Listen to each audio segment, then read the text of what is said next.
Comenzando puntualmente, tenemos a bien presentar a un gran amigo, colega de traumatólogo, doctor Diego Velázquez, que radica en la ciudad de Medellín, Colombia, especialista en todo lo que tenga que ver con cirugía de la rodilla. Hoy vamos a hablar acerca de la rodilla rígida, el reemplazo articular en rodilla rígida. Como coordinador tenemos al doctor Nils Calderón y al doctor Fernando Bacarreza. Cualquier consulta la vamos a hacer a través del chat y al finalizar de la conferencia, que va a durar aproximadamente 30 minutos, empezamos a resolver preguntas. Y luego creo que, doctor Velázquez, tenemos un caso clínico, ¿verdad? Sí, tengo un par de casos clínicos que quiero presentar. Muchas gracias, doctor. Bueno, a ustedes muchas gracias. Buenas noches, un cordial saludo desde la distancia. Con todos ustedes tuve oportunidad de compartir el año pasado en las jornadas de Julianas y créanme que fue una muy bonita experiencia y pues creo que no sé durante cuánto tiempo tendremos que seguir compartiendo todo en la distancia por este problema que nos llegó a todos, pero como les decía ahora, no nos queda otra que entenderlo y ir sobreviviendo porque probablemente así estemos pasando algún momento difícil, hay mucha más gente que creo que le está pasando peor. Entonces, la idea es que voy a hablar sobre rodilla rígida en reemplazo articular en la artroplastia total de rodilla, con un enfoque que tiene que ver con el pre y post, o sea, con la prevención y con el manejo. Si nosotros vamos a hacer un reemplazo articular de la rodilla, ¿cuáles son los objetivos que nosotros queremos plantear y lo que siempre queremos tener? Primero, que el paciente no tenga dolor. Segundo, que el paciente restaure su actividad funcional normal. Y tercero, algo que cada vez se está volviendo más importante porque definitivamente siempre nos vamos enfrentando a pacientes que cada vez tienen más expectativas en actividad. Hace unos 20, 25 años, cuando hacíamos un reemplazo de rodilla, casi que los pacientes con que mejoraran el dolor e hicieran actividades básicas de su vida diaria, pues creo que se sentían satisfechos. Pero hoy en día la gente quiere tener mucho más actividad en cuanto a la parte física, actividad deportiva de alguna índole. Entonces necesitamos y la gente quiere maximizar y tener una muy buena movilidad y para eso tanto nosotros como la industria ha tratado de crear, acuérdense cuando empezamos a hablar de rodillas high flex, etcétera, como una opción para buscar mejorar la movilidad. Entonces de esos tres escenarios vamos a concentrarnos para esta presentación en el tercer objetivo que les planteaba inicialmente, que es maximizar movimiento. La maximización del movimiento realmente es la parte más desconocida y un poco más impredecible en el desenlace que tenemos de la artroplastia total de la rodilla. Cuando uno revisa las escalas, revisa las evaluaciones, es probablemente lo que uno muchas veces puede predecir menos y todos nos hemos visto enfrentados a pacientes después de cirugía que uno encuentra que uno salió contento, que hizo una técnica adecuada, que ve unas radiografías con los componentes bien posicionados, que empezaron una terapia física en forma oportuna y que eventualmente no tienen un ángulo de movimiento como uno esperaría. Entonces, claramente es la parte más desconocida dentro del desenlace. ¿Cuáles son los ángulos de movimiento que un paciente tiene después de un reemplazo articular para poder desarrollar las actividades de su vida diaria? Entonces, para caminar en plano con 60 a 65 grados, el paciente se defiende. Para subir unas escaleras 85, para bajar unas escaleras 90 y para pararse de una silla más baja, donde las rodillas estén al nivel de las caderas, se necesitan 100 grados. Y esto es lo mínimo que uno quiere tener para que el paciente por lo menos sea funcional sin ayuda para las actividades que uno quiere. Y obviamente, si hay unas expectativas más grandes desde el punto de vista de actividad, pues los pacientes van a querer tener una movilidad mayor. ¿Cuáles son los factores claves para determinar el problema? Entonces, si uno está enfrentado a una rodilla rígida, tiene que tener tres cosas que son fundamentales. Saber por qué se dio, tanto antes como después, cómo prevenirla, cuando uno va a operar un paciente y en el evento de que ocurra, cómo la va a tratar. Entonces, los objetivos de la presentación los voy a centrar en 4 escenarios: los factores preoperatorios, los factores intraoperatorios, los factores posoperatorios y después de que estos se presentan, cuáles son los métodos de tratamiento. Entonces, entremos. Primer objetivo, factores preoperatorios. Los factores, lo primero que uno tiene que hacer cuando está con el paciente es tener muy clara las expectativas reales, tanto del cirujano como del paciente, y no tener sobre expectativas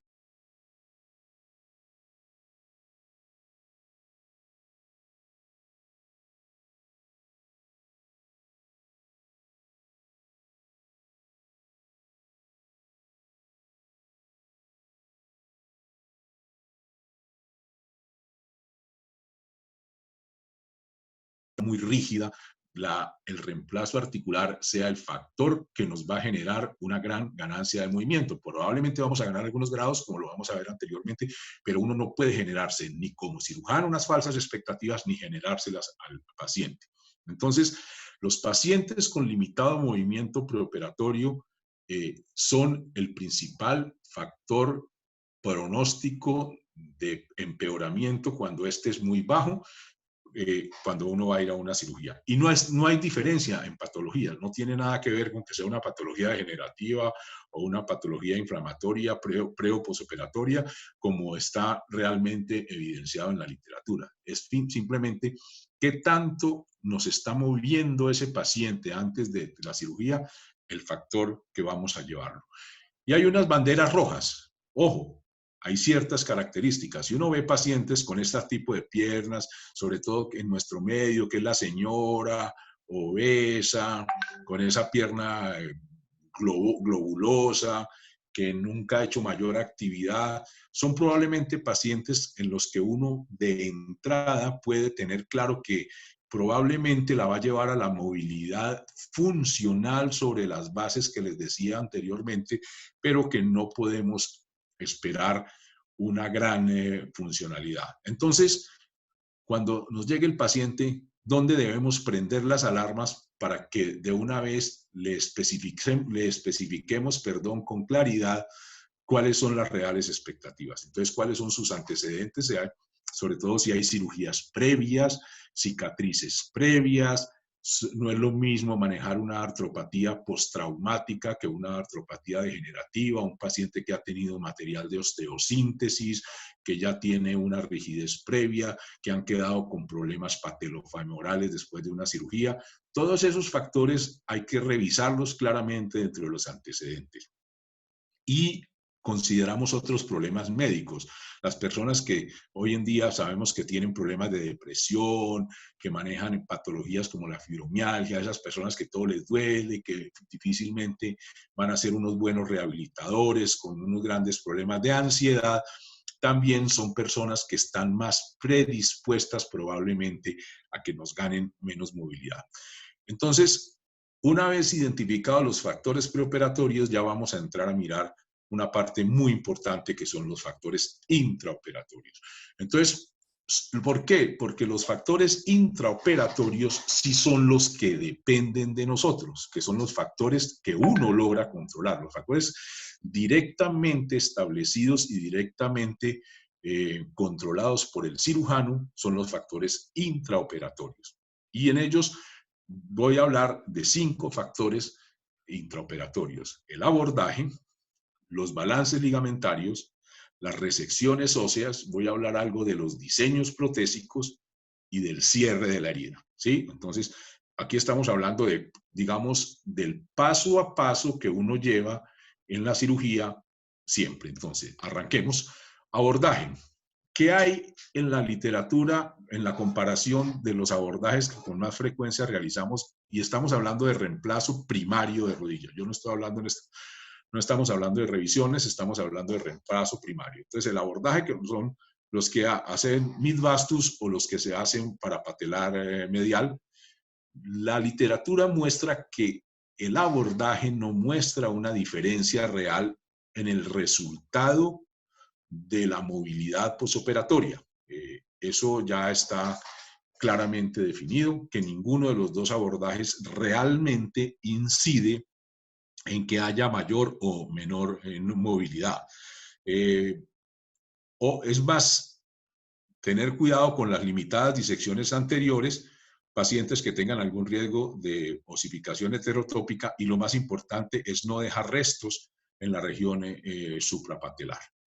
Entonces, lo más importante del abordaje, cualquiera que sea, es que usted tenga una técnica adecuada de visualización, y para que usted, después de que haga el abordaje, asegure los 3 objetivos fundamentales y más importantes en el reemplazo articular de la rodilla. Es que tenga una correcta alineación, que haga un adecuado balance ligamentario y que tenga una buena fijación. Recuerdo que hace muchos años se puso de moda la famosa técnica MIS, y queríamos hacer todo con cirugía mínimamente invasiva, y eso se fue dejando y esta fue una de las razones, al no tener una clara visualización. Realmente la técnica MIS lo que sí nos dejó fue una mejoría en los instrumentales, pero yo pienso que nadie la siguió haciendo. Las técnicas MIS se abandonaron y volvimos a las técnicas convencionales de abordaje parapatelar medial o mid vastus, pero realmente porque es fundamental la visualización para poder hacer todo el proceso correcto. El factor más importante que nosotros tenemos intraoperatorio es, y al que más tiempo le tiene que gastar uno, es al balance ligamentario. Recuerden esa definición que dice que el reemplazo total de la rodilla es una cirugía de tejidos blandos en la que se pone un implante.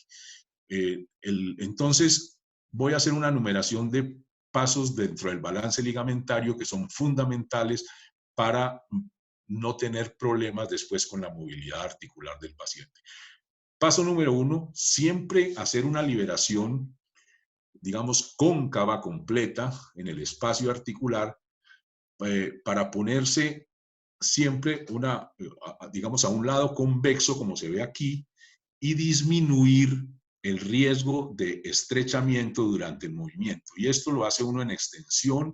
Yo utilizo unas láminas, unos spreaders de los que también utilizan los cirujanos de columna para mantener una tensión adecuada y ver que siempre la tensión se conserve en este balance ligamentario, tanto medial como lateral, y que usted tenga un orificio claramente rectangular, independientemente de que usted haga una técnica de preservación o de sacrificio del ligamento cruzado posterior.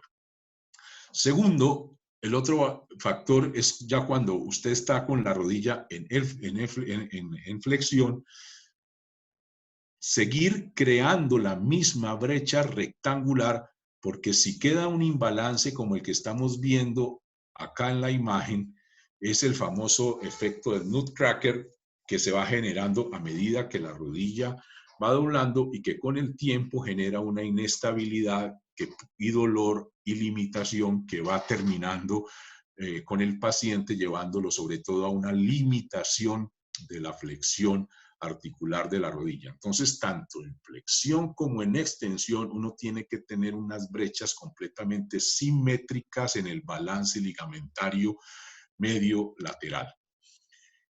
Tercero, como les decía anteriormente, las brechas en flexión y extensión deben ser simétricas, y lo que uno hace para poderlas evaluar es estar utilizando siempre los bloques medidores, los bloques espaciadores, para ponerlos en flexión y en extensión y ver que siempre estén completamente simétricos. Si no, pues tendrá que compensar la diferencia, si es en uno o en otro, con algún tipo de aumentación. Pero es demasiado importante, y por eso hay que ser muy riguroso y muy juicioso, sobre todo en los cortes posteriores del fémur, para no tener problemas después con la brecha en flexión si usted hace unos cortes muy grandes y deje una asimetría en el rectángulo de la brecha articular.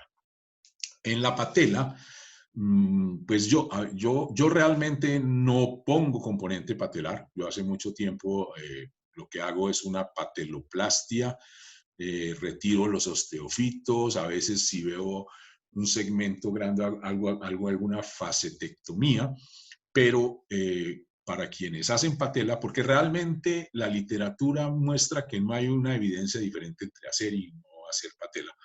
No hay una no hay un gran problema, creo que ese es un tema más de escuela y de facilidad de cada cirujano, pero es muy importante, eso sí, si uno va a poner componente patelar, dos cosas: manejar la altura de la articulación, no generar ni una patela alta y sobre todo una patela baja, y que la resección sea suficiente, porque si uno hace una resección patelar del componente muy pequeña y le pone el botón, termina aumentando el grosor de la patela, llevando a un mecanismo extensor apretado que va a hacer que el paciente se le limite la flexión de la rodilla, o que el paciente, por el exceso de tensión, le pueda generar una contractura en flexión de la rodilla que no se debe a problemas capsulares posteriores y que genera también un dolor anterior y una limitación con una cojera residual por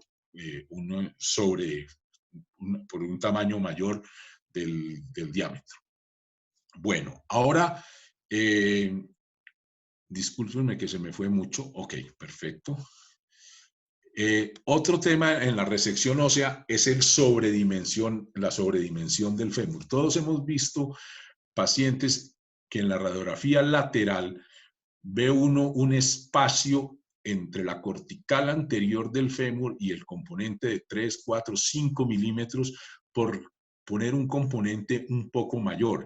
Entonces hay que ser demasiado cuidadoso en que el tamaño del componente femoral se dé por eso. La primera causa de la sobredimensión del tamaño femoral es cuando se hace cuando uno hace los cortes y por el miedo que se le genera a uno a veces de violar la cortical anterior, entonces deja un remanente sobre la parte anterior que no va al ras, que no, cuando uno hace el corte anterior, que no haga el famoso signo del piano de cola, que es lo que uno tiene que ver para que se continúe con la cortical anterior, que no la va a invadir, pero que tiene que quedar exactamente al mismo nivel para que el adosamiento de la parte anterior del implante quede completamente al ras de la cortical anterior. Otro problema de la resección es que haga usted una baja resección de los cóndilos posteriores que le van a dar una contractura en flexión de la rodilla. Entonces, hay que tener mucho cuidado siempre en los problemas en el manejo de la resección ósea, porque pueden generar aumentos tanto en tensión de la brecha en flexión y eso va a llevar a una pérdida de movimiento. Esta parte sí que es importante. Los pacientes, y por eso siempre estar mirando la radiografía cuando uno lo tiene, la radiografía lateral en forma intraoperatoria, y observar cuando los pacientes tienen osteofitos posteriores. Hay que hacer siempre una buena resección de los osteofitos posteriores porque cuando uno deja estos osteofitos, ellos hacen un efecto mecánico durante la flexión de la rodilla y llevan a pinzamiento y en consecuencia a disminución del movimiento. Hay un truco que es muy bueno, que es lo que yo siempre hago, es que siempre tengo un osteótomo curvo con el cual me voy pegado para resecar osteofitos posteriores, lo meto dentro de una compresa para evitar el riesgo de que se resbale y eventualmente pues tenga una posibilidad de un accidente vascular y logra levantar muy bien los osteofitos y con el inmediato para que la cápsula posterior no quede tan apretada contra dichos osteofitos. En cuanto a la tibia, también el tener una inadecuada resección de la tibia proximal, no hay que ser tan conservadores en la resección de la tibia proximal. Si recordamos, la bandeja tibial tiene un grosor de 3.5 milímetros. Entonces, si usted hace una resección más o menos ligeramente por encima de 10 milímetros de la tibia proximal, es aceptable sin afectar la resistencia ósea. Entonces, usted puede decidir por dónde quiere tomar la medida del corte. O sea, usted puede poner, si quiere, la guía sobre la parte más deprimida de la bandeja de la tibia y para hacer un corte de 2 a 3 milímetros por debajo, o si quiere la puede poner en la parte más alta para hacer un corte de 10 a 12 centímetros por debajo, pero siempre hacer un muy buen planeamiento preoperatorio para saber dónde tiene la posibilidad de escoger sobre cuál de los dos platillos va a tomar la decisión, porque si es una rodilla muy vara y tiene una pérdida ósea importante sobre el compartimiento medial, es mejor que utilice, si obviamente no hay un defecto tan grande que le vaya a requerir algún tipo de aumentación, así sea una primaria en la que usted tenga que pensar muchas veces en entrar con componentes de revisión, trabaje sobre el más deprimido y baja 2 milímetros del más deprimido, y con eso le va a dar una adecuada resección para no tener problemas de sobretensión después de los componentes. Otra parte demasiado importante es el slope, el control del slope, porque si uno hace un slope invertido, un aumento en la inclinación tibial reversa, ese paciente no le va a flexionar por nada del mundo. Entonces, ese paciente le va a quedar con una extensión completa, pero ese paciente difícilmente le va a pasar a usted de unos de 40 a 45 grados de flexión. Y viceversa, si usted lo que hace es un slope muy grande, genera un aumento de la inclinación tibial, ese paciente le va a aumentar la brecha en flexión y lo va a llevar también a tener ese paciente le hace flexión, pero no le va a llegar a la extensión, le va a hacer una contractura en flexión que usted no va a poder corregir, sino llevando al paciente a una cirugía de revisión. Entonces, mucho cuidado siempre con los cortes para mantener la inclinación del slope, del slope tibial.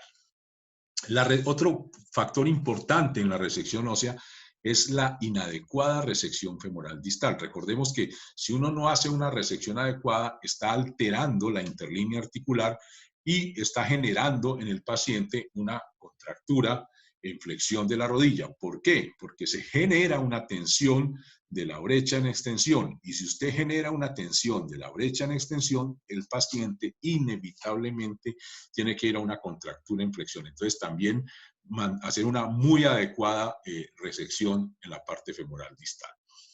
La otra parte que íbamos a hablar en cuanto a la parte de la técnica operatoria es con respecto a los diseños protésicos.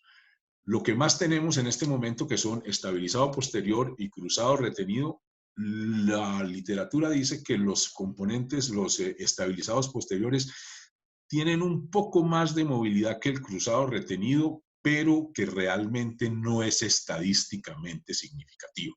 Que cualquiera de las dos se logra una movilidad similar siempre y cuando se haga dentro de todos los parámetros claros, como lo hablábamos anteriormente. En cuanto al cierre de la herida, porque siempre nos decían, es mejor cerrar en flexión que cerrar en extensión. En una revisión de la literatura con respecto al cierre de la herida, los artículos muestran que realmente no hay diferencia. Que en promedio, pero son movilidades bastante funcionales, con cierres en extensión, da en el estudio de Emerson más o menos de 112 grados versus 117 grados cuando se hacen cierre en flexión, y el estudio de Marri no muestra realmente una diferencia significativa en cuanto a la posición del cierre.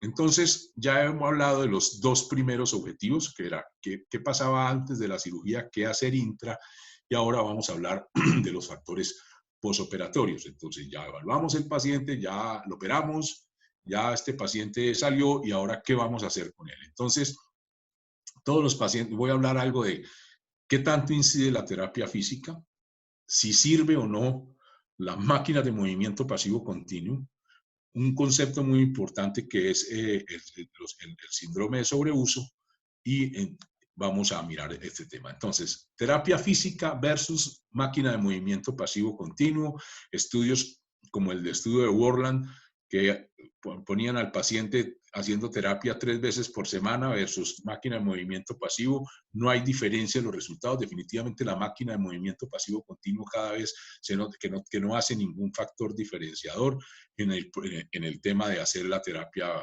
física. Lo que sí es importante para que el paciente comience a tener una buena movilidad se llama control del dolor. El paciente se le pone a hacer terapia física inmediata, pero si el paciente está sin dolor, ese paciente le va a mover más y le va a rehabilitar mejor que el paciente que tiene dolor. ¿Qué técnicas estamos utilizando nosotros para controlar el dolor en el paciente posoperatorio? Porque nosotros, el paciente lo opero hoy en la mañana, un ejemplo, ese paciente me empieza terapia física, la fisioterapeuta va en la tarde y comienza a movilizar de una vez, porque le dejamos un catéter en canal de aductores que le está generando analgesia permanente y le pongo intraoperatoriamente un cóctel marcando los puntos dolorosos intraarticulares, donde hago una mezcla con bupivacaína, con morfina y con ketorolaco. Hago una dilución, le doy volumen, lo llevo a 100 centímetros y pongo en la cápsula posterior hacia la parte externa, exactamente cerca, con mucho cuidado con el fibular, pero hacia la parte externa de la cápsula, en todo el centro de la cápsula posterior, deslizado, completamente pegado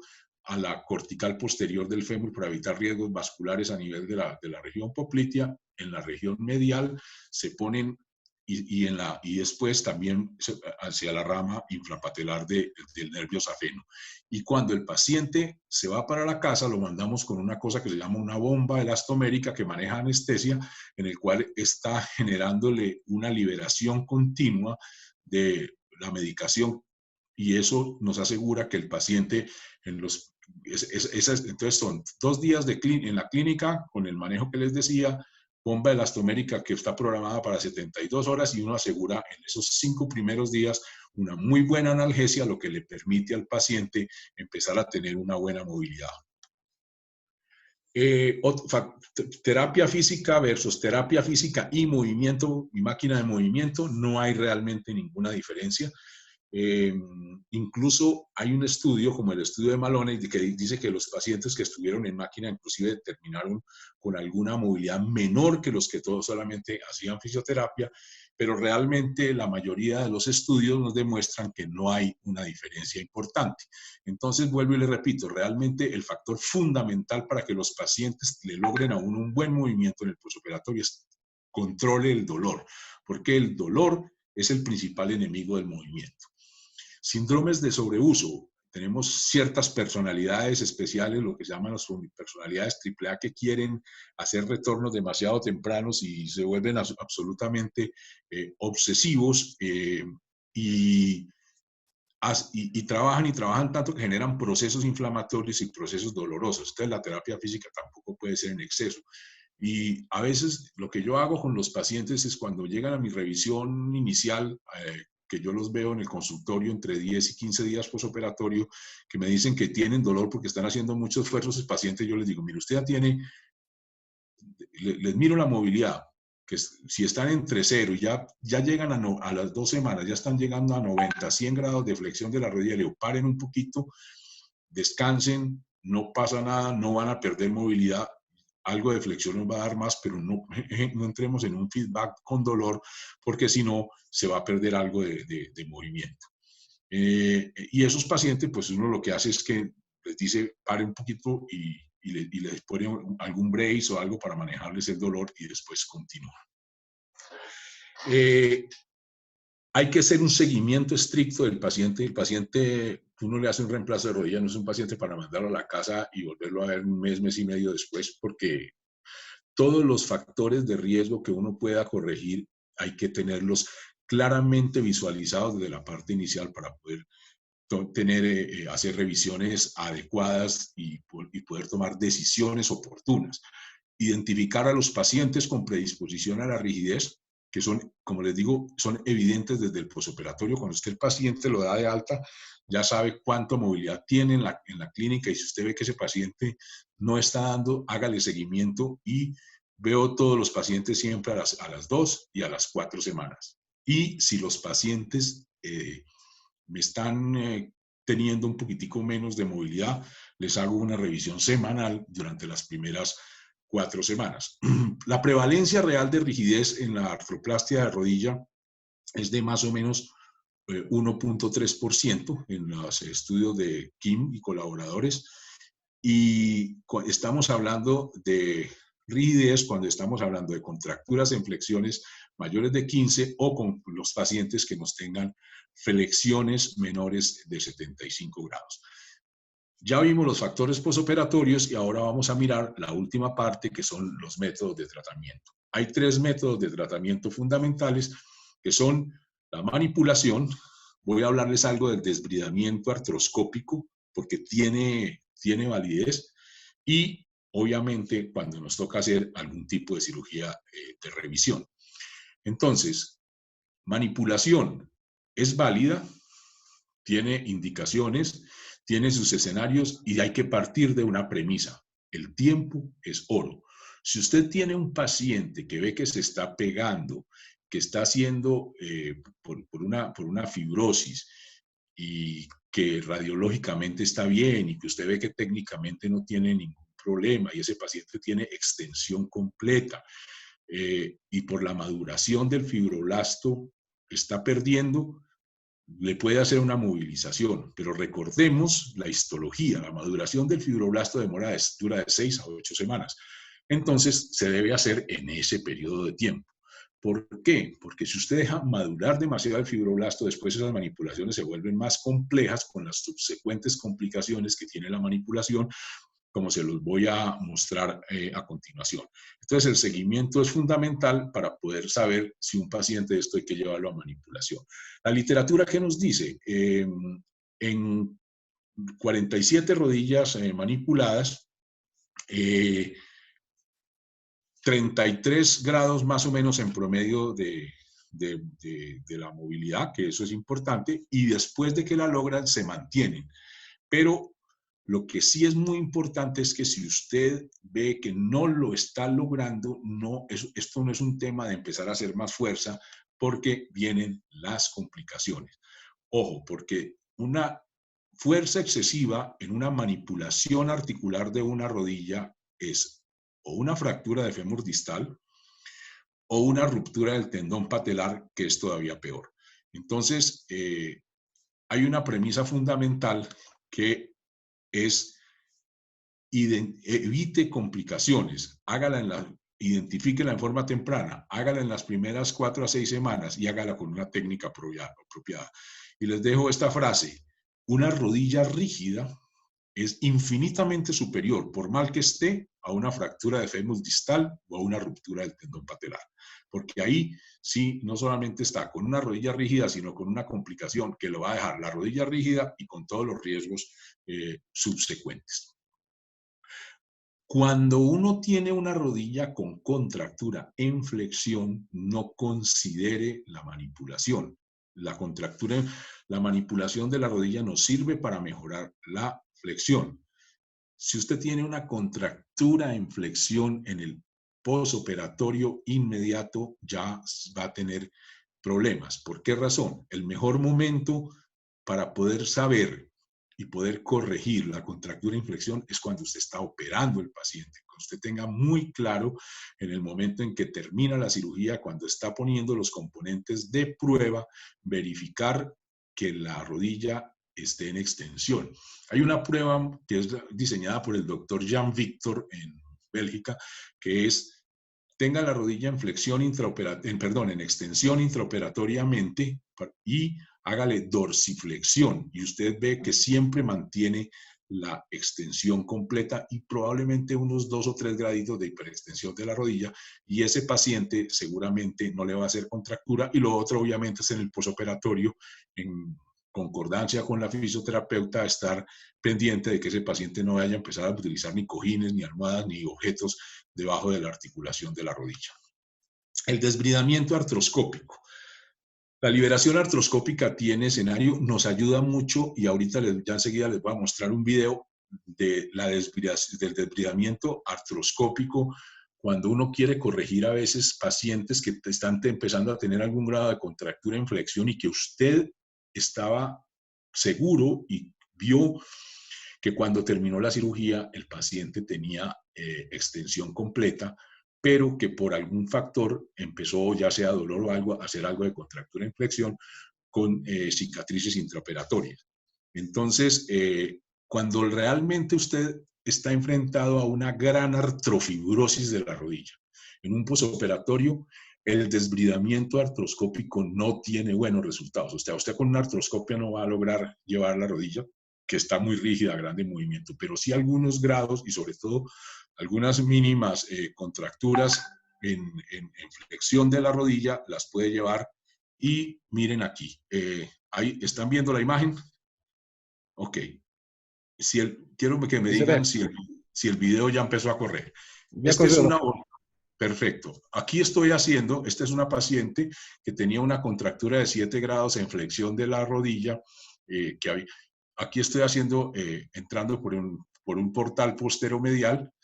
Miren el borde posterior de la prótesis. Aquí está el borde posterior del inserto.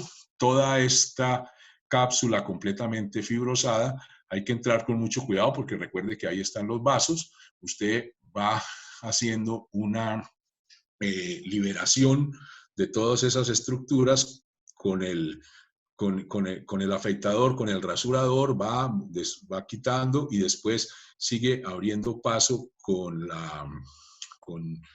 tijera, pero siempre con dos cosas. Siempre, como pueden ver, la cuchilla siempre está mirando hacia adelante, siempre está mirando hacia la prótesis, nunca se va hacia la parte posterior. Es mejor ir para ir asegurando y usted va haciendo con calma, despacio, toda la liberación para poder corregir algunas contracturas en flexión. Aquí se puede ver el borde posterior del polietileno. Aquí está el borde posterior de la prótesis y usted va retirando detritos de todo este tejido que va quedando en toda la parte posterior para poder hacer esta limpieza. Muy bien.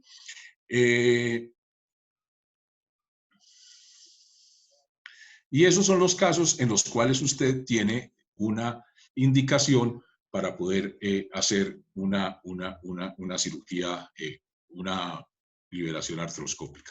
Y por último está la cirugía de revisión. Entonces, ¿cuáles son las premisas fundamentales para una cirugía de revisión? La primera, nunca revise sin tener una causa. O sea, no vamos a entrar a revisar. Y eso aplica pues siempre para todas las revisiones. La mayoría de las veces terminamos revisando muchos pacientes que tienen contracturas en flexión importantes porque eso es lo que más altera el nivel de satisfacción del paciente. El paciente que definitivamente no le logra extender la rodilla, que usted lo tiene con 10, 15 grados de contractura en flexión de la rodilla, ese paciente no va a ir bien y así esté con los componentes sin aflojamiento, ese es un paciente que seguramente vamos a tener que revisar.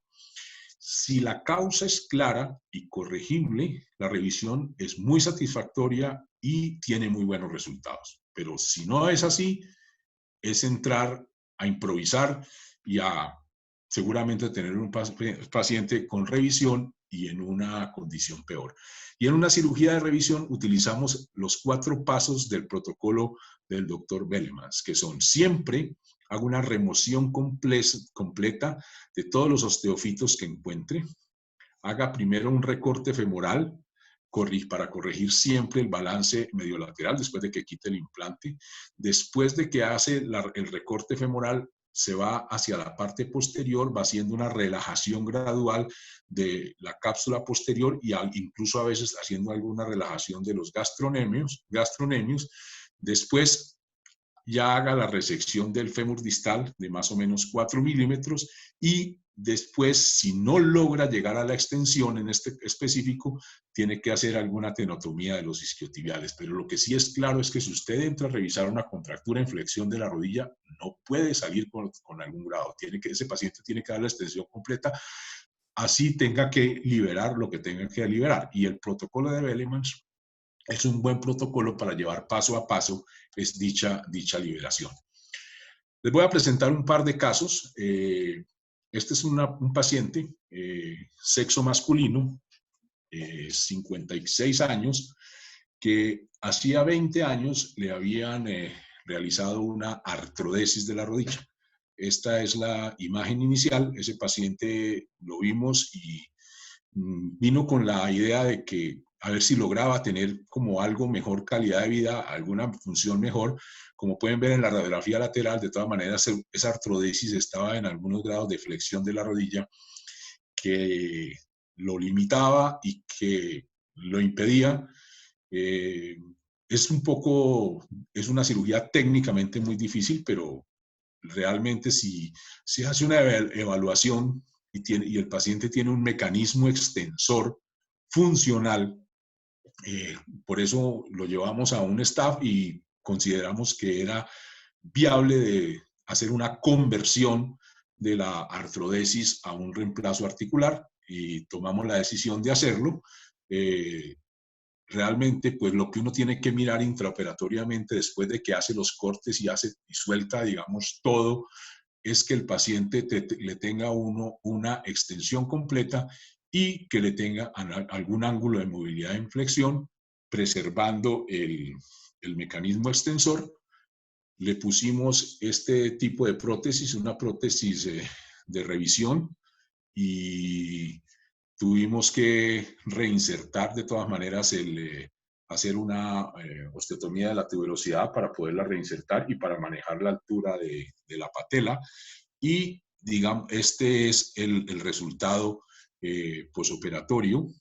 Este es el movimiento que tenía en la camilla. Yo no les voy a decir que es una movilidad excelente, pero era un paciente que tenía contractura en flexión y nos mejora la extensión y nos está dando alrededor de 45 grados y llegó a 60 grados de flexión de la rodilla. O sea que esto básicamente, pues obviamente este es un caso extremo, pero en que los pacientes, el principal predictor, pues es que tanta movilidad tenía. Si usted no si su movilidad era cero, como obviamente se presenta en un caso de estos, como en una artrodesis de la rodilla, pues es un paciente que básicamente esto le va a dar para mejorar un poco la calidad de vida en cuanto a tener una marcha más funcional, y para recalcar que un paciente al cual se le hace una artrodesis de la rodilla no es un paciente que ya está condenado a jamás poder tener un reemplazo articular, siempre y cuando el paciente tenga mecanismo de extensión. Este es otro caso, una mujer de 41 años que había tenido una fractura supracondilia y una osteomielitis. Esta era la radiografía inicial, con una rodilla casi que completamente anquilosada, pero el problema era que era una rodilla dolorosa y en una persona todavía joven y activa. Aquí están las imágenes de la radiografía lateral. Miren la deformidad en flexión que tenía a nivel de la tibia, y estas son las imágenes por las cuales decidimos hacerle un reemplazo. Utilizamos una prótesis bisagrada. Este es el resultado posoperatorio, en donde ustedes pueden ver que la paciente le logró corregir para llevarla a una extensión de la rodilla y corregirle la deformidad articular. Y este es el control, el control de movilidad posoperatorio. Este era el abordaje que tenía previo por la fractura, y ahorita la van a ver de frente, lo cual es una movilidad, creo que bastante satisfactoria con respecto a lo que tenía anteriormente. Aquí está esta es una paciente que en este momento ya está en este video en 6 meses posoperatorio, ya con una herida completamente cicatrizada, y realmente pues van a ver un poco ahora que se ponga su calzado, su patrón de marcha. aquí ya está, mírenla que ya puede tener un patrón de marcha mucho mejor, ya no está utilizando bastón y creo pues que es un resultado bastante satisfactorio para una persona con una rigidez previa y le está dando una condición funcional bastante buena. Entonces, mensajes para llevar. Siempre para una rodilla rígida, primero, identifique factores de riesgo. Segundo, no genere falsas expectativas en el paciente de alto riesgo. Tercero, haga una técnica quirúrgica apropiada, porque como les decía, es el factor que depende de nosotros. Y haga un seguimiento postoperatorio estricto en todos ellos para que la rigidez o la pérdida de movimiento no se vaya a dar porque uno no se dio cuenta. Muchas gracias y les comparto esta foto del año pasado en uno de los sitios más hermosos que he conocido en el mundo, que es en el Salar de Uyuni, que después de haber ido allá a visitarlos tuve oportunidad de visitar con mi esposa y créanme que llegué maravillado de esta belleza de la naturaleza que tienen ustedes allá en toda esa región de Potosí. Muchas gracias. Doctor, muchas gracias. Le habla Nils Calderón. Vamos a hacer algunas preguntas que han ido llegando. Tenemos como 14 preguntas ya para el doctor Velázquez. Entonces, la primera pregunta es... Sí, de pronto hay muchos micrófonos abiertos, pero el sonido me está llegando muy regular. Voy a mirar los chats. Enseguida los... Yo le voy a leer las preguntas. A ver, la primera, ¿cómo determinamos hasta cuánto de liberación de la cápsula posterior podemos hacer?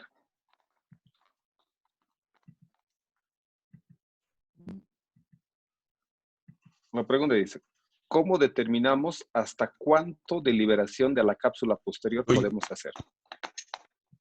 Sin sonido, sin sonido aquí.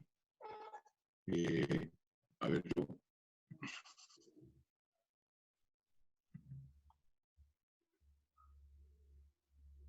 Para ver las preguntas.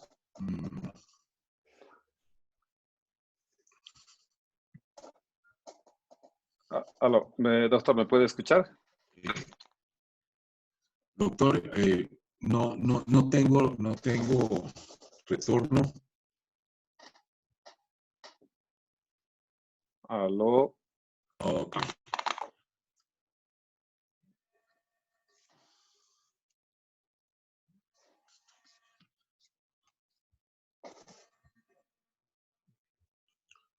Hola. Sí, Doc, lo escuchamos. No me están llegando las preguntas por acá. Espérame, a ver, yo vuelvo y me meto aquí. Ok. Aquí hay una pregunta del doctor Fernando Bacarreza. ¿Cómo determinamos hasta cuánto de liberación hacemos en la cápsula posterior y cómo podemos hacer? Cuando uno está haciendo es muy importante. Primero revise que el paciente no tenga osteofitos para que es lo primero que hay que resecar. Y lo otro es que uno se va metiendo pegado al fémur en la parte posterior, va liberando y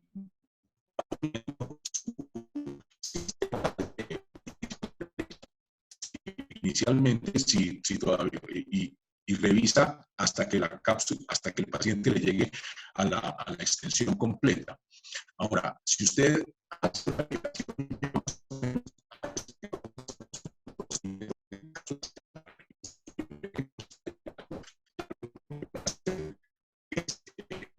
unas capsulotomías muy cuidadosamente con el bisturí, capsulotomía selectiva, y para ir revisando que si definitivamente después de hacer la liberación capsular no logra la extensión completa, ya tiene que empezar a hacer una liberación también de los gastronemios. Doctor Velázquez, hay una secuencia, ¿verdad?, para liberar la parte, la cápsula posterior.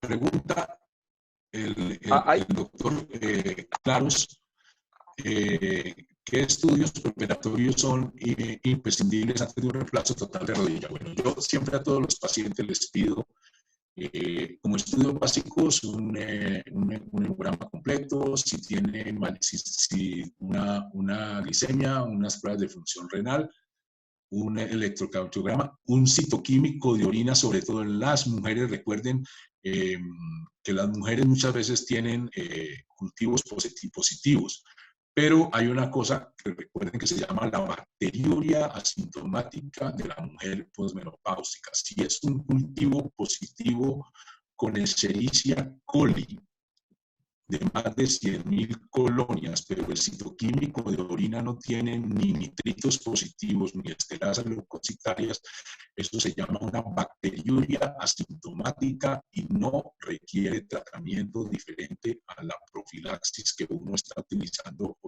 normal en la cirugía.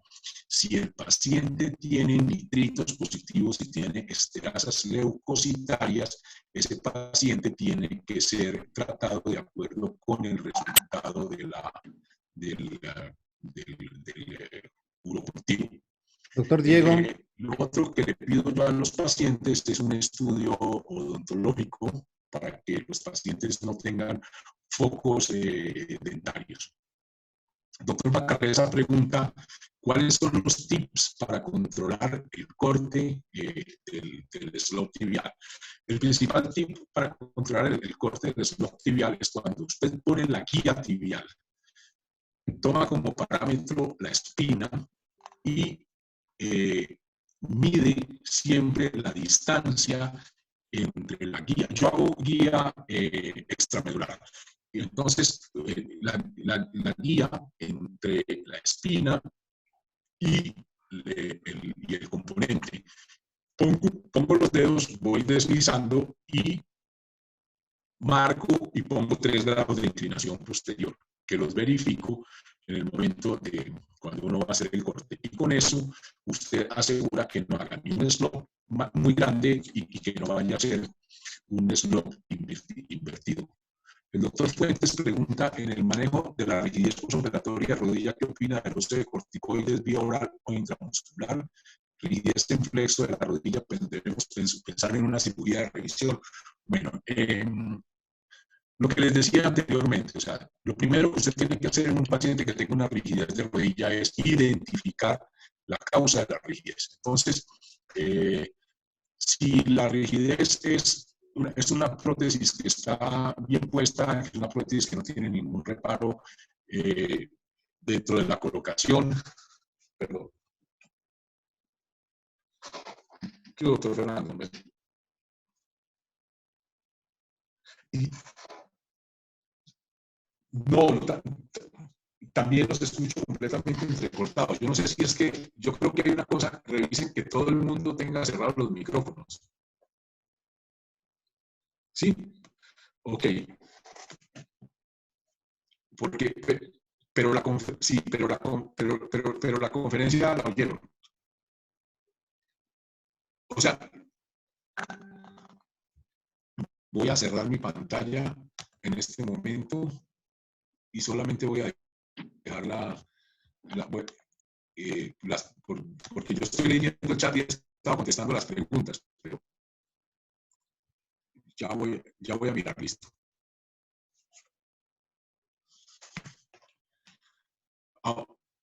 Ahora sí me escuchan.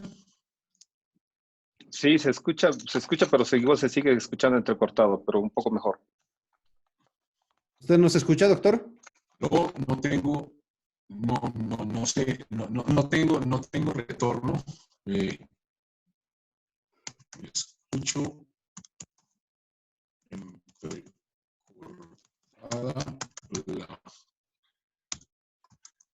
la voz. Ahora sí nos puede escuchar.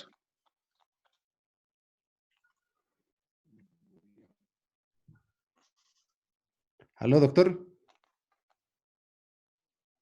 No, no nos escucha nada. ¿Aló? ¿Me escuchan? Sí, se escucha entrecortado. ¿Usted nos puede escuchar? Voy a mirar una cosa. Tommy. Tomás. Tomás. Bueno, lamentablemente no podemos todavía solucionar. Vamos a ver si el hijo del doctor nos puede solucionar el caso, pero pueden seguir escribiendo sus preguntas, por favor.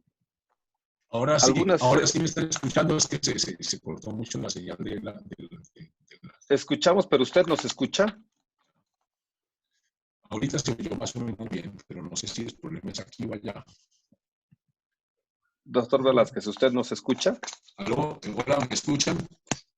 Nosotros escuchamos entrecortado. Sí, ¿Usted nos escucha? entrecortado.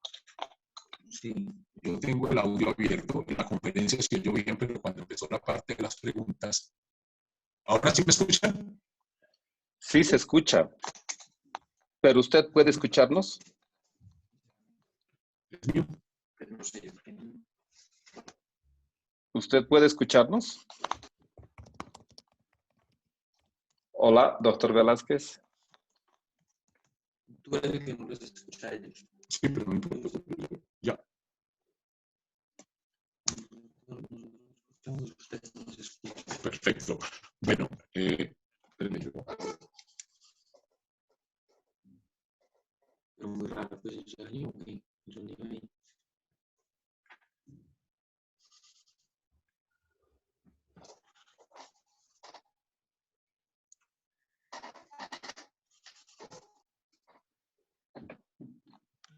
Si dejamos el compartir pantalla aquí. Fernando, ¿tú sigues escucharme? Doctor, sí. Ahora sí me están escuchando. Doctor, no lo logramos escuchar. No lo logramos escuchar.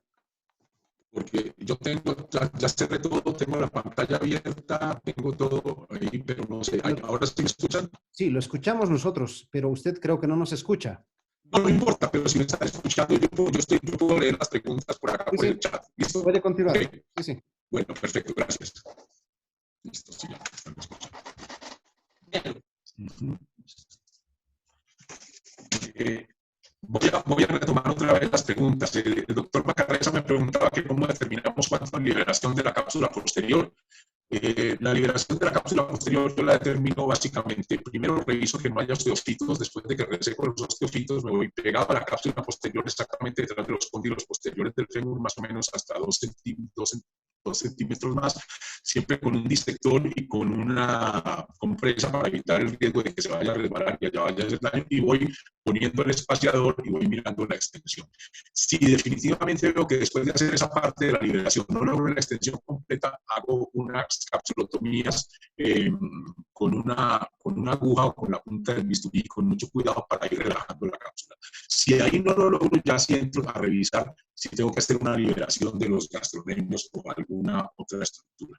El doctor Claro me pregunta que cuáles son los estudios son imprescindibles y sobre el examen de orina. Mire, el examen de orina es fundamental sobre todo en las mujeres.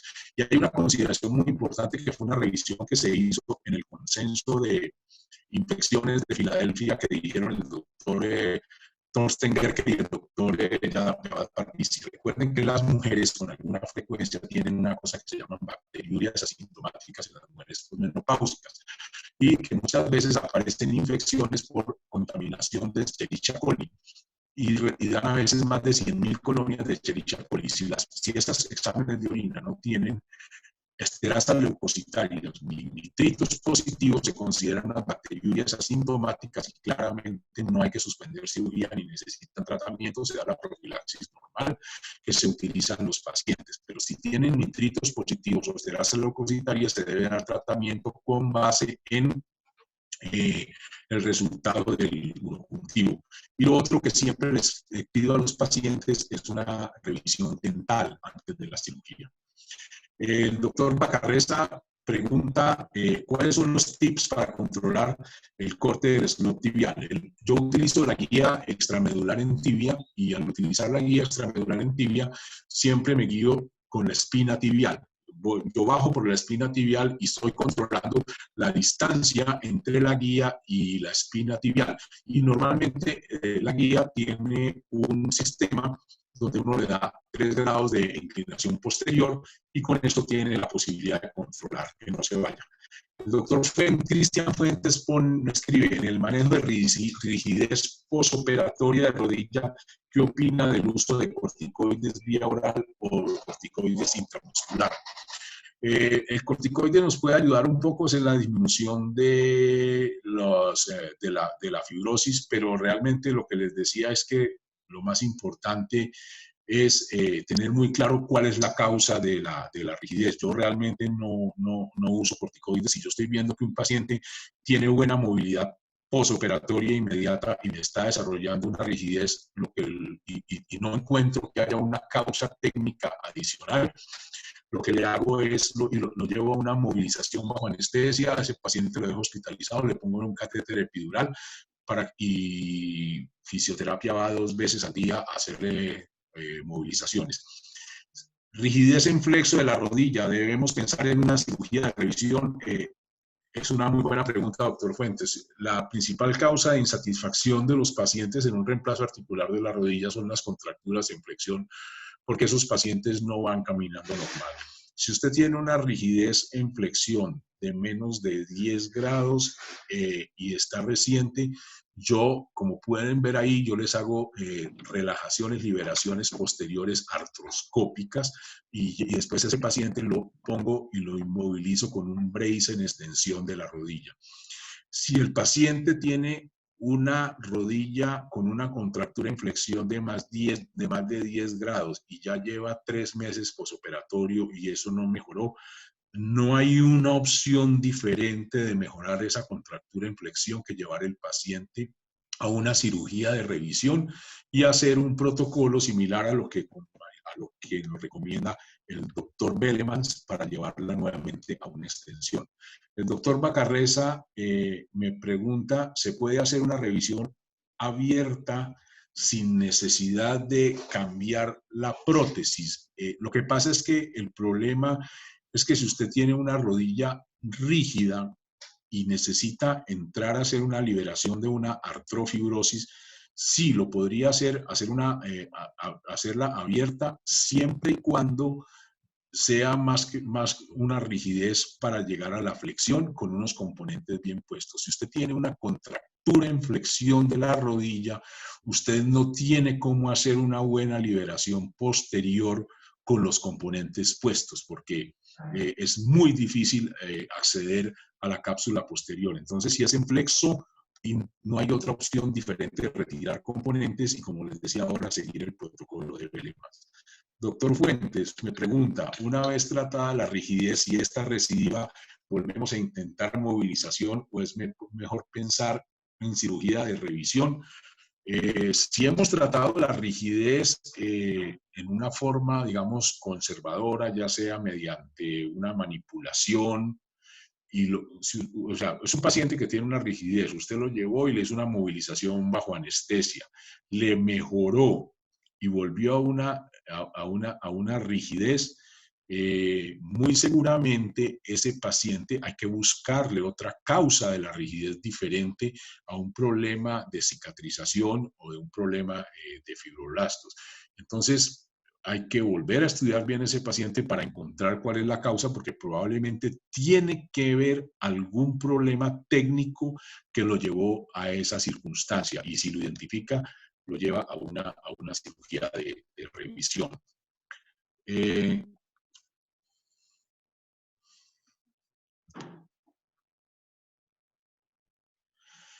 En los pacientes con artritis reumatoidea con dolor postquirúrgico, ¿tiene algún protocolo especial? No, el protocolo de manejo de dolor es igual en los pacientes aún tengan artritis reumatoidea. Ahora, lo importante obviamente es estar en contacto con el reumatólogo para que trate de mantener la enfermedad lo menos activa posible.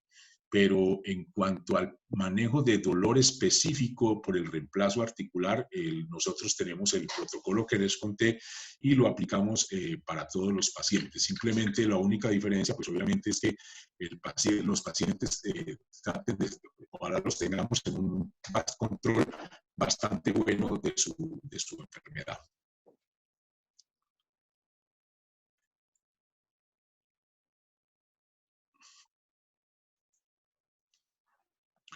Hola, ahora sí me Doctor, puede escuchar, ¿cuánto de doctor? varo y valgo permite? Sí, señor, lo estoy escuchando. Perfecto, ahora sí. Justamente era la pregunta esa. ¿Cuánto de varo y cuánto de valgo usted indica la prótesis primaria? ¿Hasta cuánto usted permite? Y en caso contrario, ¿cuándo al paciente, aunque sea primera cirugía, le dice, bueno, esta rodilla no va, tiene mucho desvío de eje y necesita entrar directo a una prótesis de revisión? Ok, muy buena pregunta. Varo y valgo. Pues uno, lo ideal trata de llevar los pacientes siempre a un valgo fisiológico, pero sí, hay unos conceptos muy interesantes que son los conceptos del doctor David Blaha del alineamiento cinemático de la rodilla. Normalmente, la mayoría de nuestros pacientes, que son pacientes con lleno varo, son pacientes que entramos con 5, 6, 7 grados de varo, que uno los puede llevar a valgos, al valgo fisiológico. Yo los trato de llevar siempre a 5 grados de valgo. Y lo mismo, y en los pacientes que tienen valgos severos, pues también hago una liberación secuencial. Pacientes en cirugía primaria de rodilla, en los cuales tengo más de 10 grados de varo, yo hago la liberación medial, pero siempre tengo la precaución de entrar con componentes de revisión en esos pacientes. ¿Por qué razón? Porque a veces esos pacientes tienen asociados unos grandes defectos óseos mediales. Entonces, el defecto óseo medial es el que me dice en el planeamiento preoperatorio si tengo suficiente sustrato óseo para poder poner una prótesis primaria o que probablemente yo necesite hacer algún tipo de aumentación medial y un vástago en tibia, y normalmente termina uno poniendo un componente que es un componente híbrido, que es un componente de revisión en la tibia y un componente primario en el fémur. En cuanto a la rodilla valga, es un tema un poco más complejo. Normalmente también hago una liberación secuencial en el cual comienzo haciendo una liberación de la fascia lata.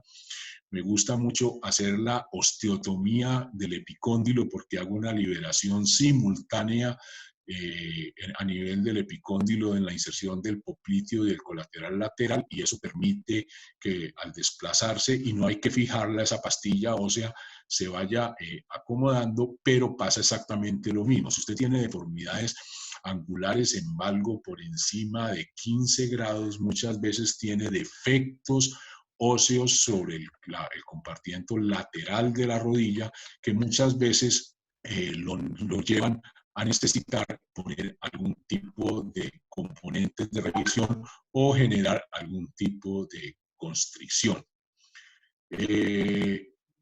Paciente se queja de dolor, radiológicamente está bien, pero es rodilla dolorosa. Uy, doctor Nils, esa pregunta, esta sí que es dura y esa sí que es bien difícil, porque era lo que yo le decía, mientras uno no tenga claro la causa del dolor, el peor error es revisar un paciente. Recuérdense que de todas maneras hay un 10% de rodillas dolorosas inexplicables.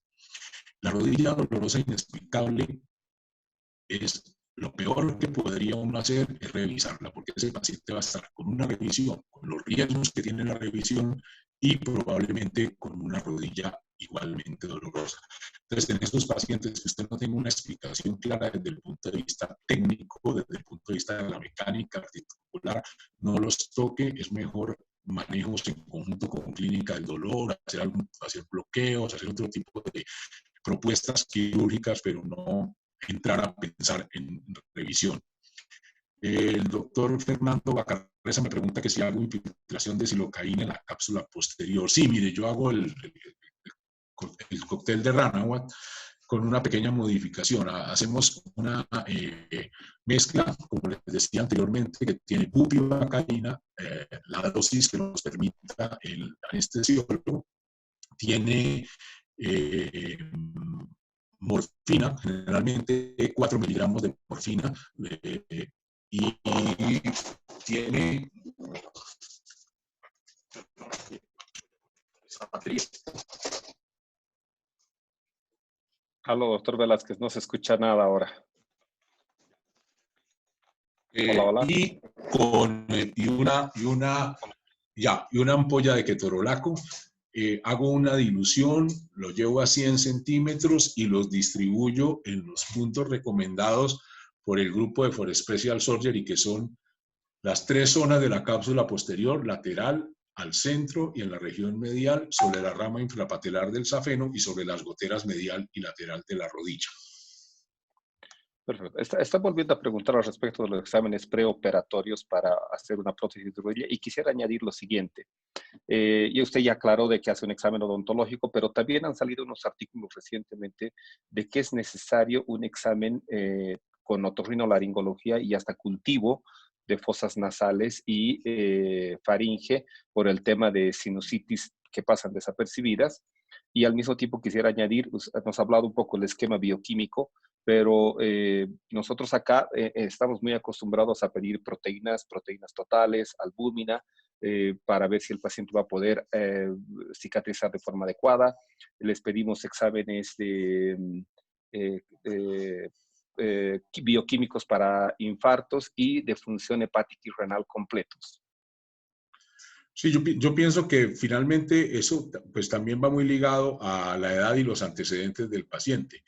Si son pacientes mayores, son pacientes obesos, por ejemplo, esos pacientes requieren hacer un estudio nutricional adecuado con mediciones de proteínas, porque acuérdense que esos pacientes a veces tienen un déficit proteico, pacientes que tienen antecedentes de consumo de alcohol, creo que amerita unas pruebas de función hepática, los que tienen episodios de sinusitis, tomar esas muestras y a veces hay que dar alguna profilaxis porque los pacientes salen con algún grado de contaminación. Sí, todos estos exámenes, todos los esfuerzos que usted haga para disminuir los riesgos del posoperatorio y sobre todo los riesgos de infección, que creo yo que es una de las catástrofes más grandes en el reemplazo, es muy, pues nunca sobran realmente. Perfecto. Si alguien tiene alguna otra pregunta, yo quisiera comentar algunas cosas. He tenido también un paciente parecido a los que usted ha mostrado, una paciente femenina, estatura 1,50, con una rodilla vara de unos 5 o 7 grados y un flexo de 15 grados y un arco de movimiento apenas 15 grados, es decir, extendía hasta 30 y flexionaba a 15. Preoperatoriamente. Preoperatorio.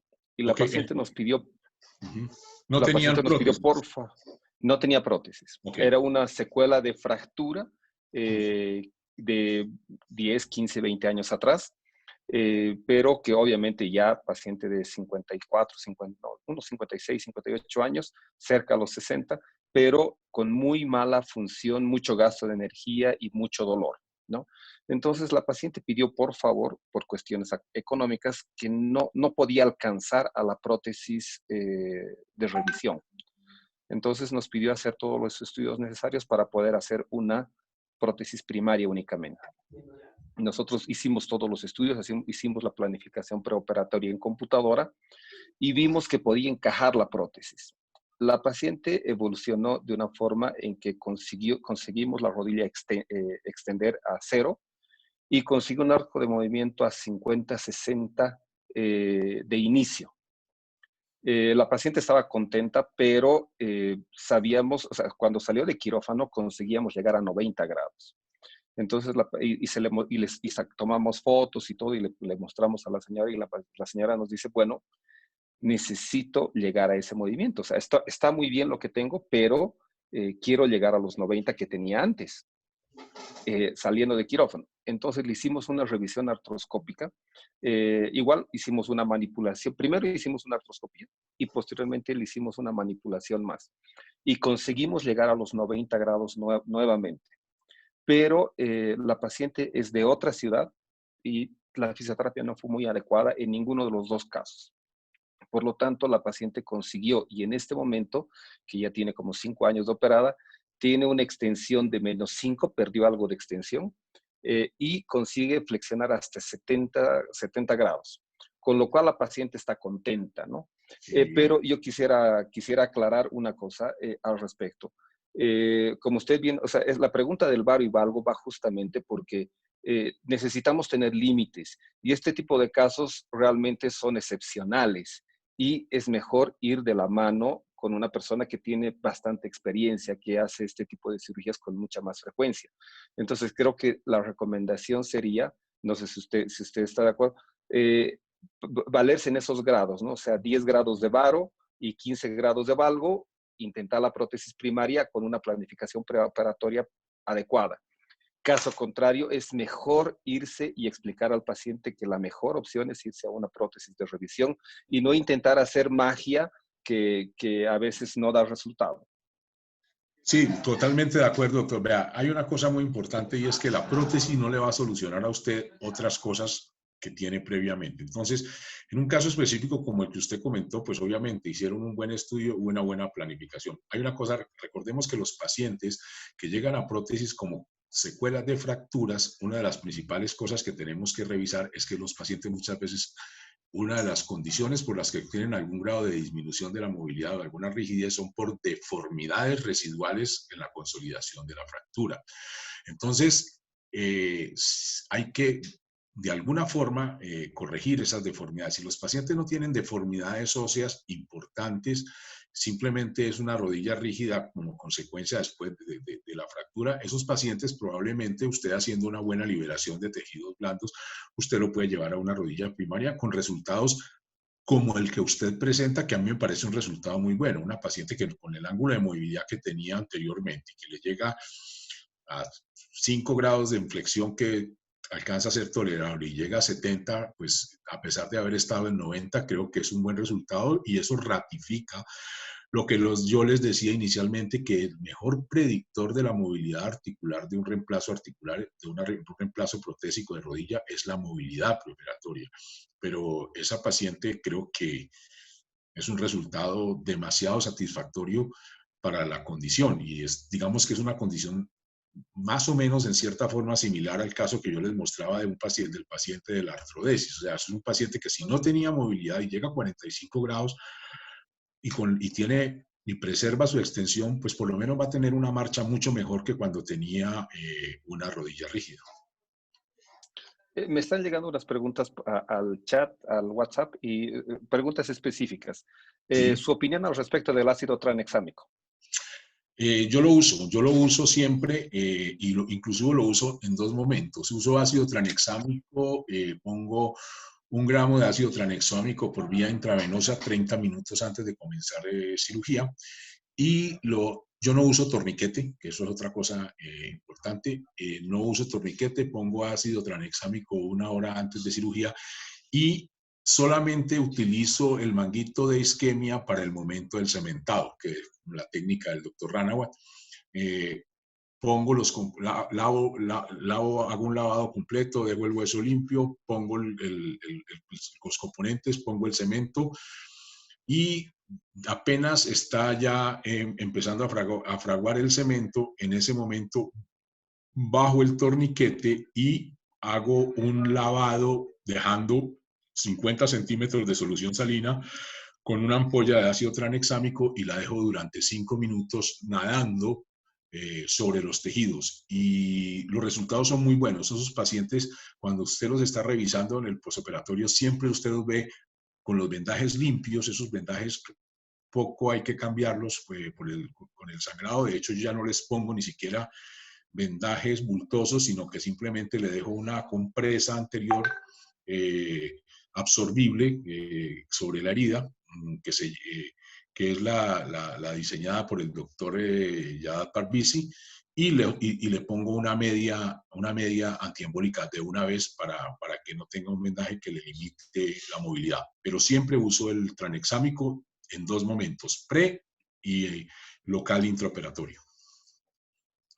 Otra pregunta que es anticoagulante. ¿Cuál prefiere usted? ¿Orales, endovenosos y cuánto tiempo? Sí, yo utilizo, inicialmente empiezo la profilaxis con enoxaparina, dependiendo, 40 a 60 miligramos subcutáneos, dependiendo del peso de los pacientes. ¿Por qué razón pongo enoxaparina? Porque como cuando el paciente sale de cirugía, yo no tengo asegurada cómo esté la vía oral. Sí estoy seguro que el paciente me está empezando a quedar desde el momento inicial. Hay veces, todos hemos tenido pacientes que después de la anestesia por alguna razón están con alguna indisposición, con vómito o alguna cosa, y entonces por eso en ese momento no uso los orales. Está documentado que usted puede pasar de orales, de subcutáneo oral sin ningún problema. Cuando aseguro vía oral del paciente, le empiezo orales. Yo estoy utilizando Rivaroxaban a dosis de 10 miligramos día y lo manejo por 30 días. A pesar de que hay recomendaciones que dicen que son 15, en los seguimientos, a la medida en que los estudios vasculares se van perfeccionando, uno encuentra que hay todavía más trombos residuales subclínicos. Con la llegada de las venografías por resonancia, se encuentra que en el día 22 o 23 todavía hay algunos pequeños trombos subclínicos. Entonces, finalmente, yo lo dejo los días los días de la clínica, los 2 días de hospitalización, y los dejo con Rivaroxaban 10 miligramos día por 30 días más. Aquí hay una pregunta del doctor Vargas que dice, ¿usa cemento con antibiótico? Yo personalmente, ¿qué le pasa? Habitualmente yo uso 20 a 30 días también, y dependiendo del tipo de paciente que sea, uso o endovenoso o bioral. He tenido algunas experiencias desagradables con el bioral, algún sangrado nasal en unos 2 o 3 pacientes, ¿no? La otra pregunta que me llega es así. ¿Usted les da antibióticos solo preoperatorio, profiláctico con unos cuantos días más o 7 días? Y además, si usa cemento antibiótico siempre, de su preferencia. Entonces, profilaxis antibiótica, no, yo hago la recomendación del Consenso de Filadelfia, que es antibiótico 1 hora antes, una cefalosporina de primera generación, y profilaxis durante 24 horas. Recordemos que es una cirugía limpia y eso es lo que se considera una profilaxis. Después uno lo que está haciendo es crear resistencias antibióticas para el momento en que lo necesitan. La recomendación del doctor Gerke, el doctor Parvizi y el Consenso de Filadelfia, que es lo más grande que se ha hecho en todo el tema de manejo de infección, es eso. Usar cemento con antibiótico. No uso cemento con antibiótico de rutina.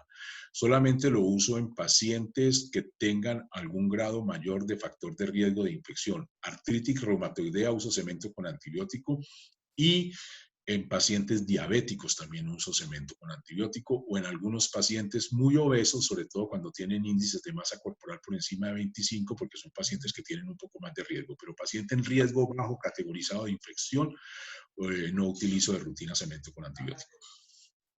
Perfecto. La última pregunta, bueno, más que pregunta, su comentario,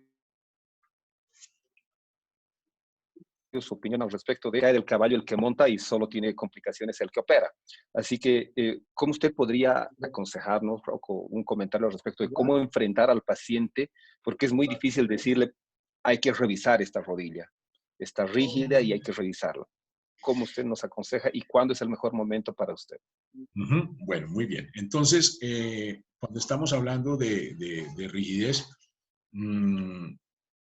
primero, principal factor, siga al paciente siempre, no deje perder el paciente, porque es que el momento muchas veces de ganar es en el posoperatorio inmediato.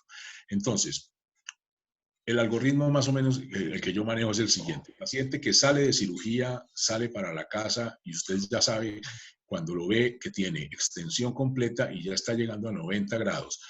con un control radiológico en que usted se siente satisfecho con el resultado y no ve ninguna alteración desde el punto de vista técnico y está perdiendo movilidad, ese paciente dentro de las primeras 6 semanas yo lo llevo a una movilización bajo anestesia para volver a recuperar y siempre teniendo muy en cuenta el énfasis de que el paciente no me pierda extensión de la rodilla.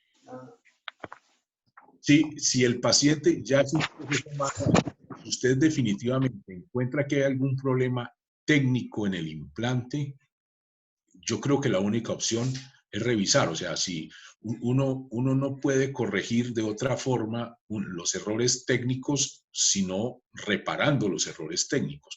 Entonces y es decirle al paciente, hay que revisarlo. Yo sé que es un tema que no es fácil.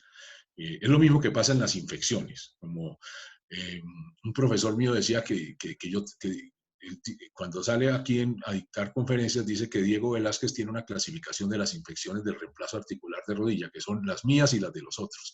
Si la infección es de uno empieza, no, mira, la herida está un poquito coloradita, tomate este antibiótico, echate esta cosita, no sé qué, porque uno empieza a hacer una negación de la historia. Y otra cosa es cuando ya la rodilla que llega con signos de infección no es de uno le dice, mira, esa rodilla yo creo que está infectada, yo creo que vamos a tener que abrir, vamos a tener que lavar, vamos a tener que retirar componentes. Y yo pienso que lo más importante es que uno tenga claridad de cuál es la causa para poder tomar la decisión y explicarle siempre al paciente. Bueno, muchas gracias, doctor. No hay más preguntas por ninguna vía. Gracias. Le agradecemos mucho la presencia, la disponibilidad de tiempo, la atención a las preguntas y, como siempre, muy, muy claro en las respuestas. Muchas gracias, doctor. Un gusto haber compartido con usted. A ustedes muchas gracias, doctor. Doctor Fernando Claros, doctor Fernando Bacarreza, me alegra mucho volverlos a ver nuevamente y espero que muy pronto los pueda ver como tête a tête y volver a estar en su bello país donde siempre la paso tan bien y me tratan tan bien. Muchas gracias, Gracias. doctor. La verdad que es un honor siempre tener las charlas y lo dejo con Fernando Claros para que se despida. Muchas gracias. Muchas gracias por la coordinación, doctor Calderón, doctor Bacarreza, doctor Diego Velázquez. Muchísimas gracias por acudir al llamado. Nos ha actualizado muchísimo con su tema. Y para todos, cuídense mucho. El mejor mensaje es cuidarse y que estén bien en su casa en este momento. Un gran abrazo. Saludos a la distancia, doctor. Muchas gracias. Lo mismo para ustedes. Chao.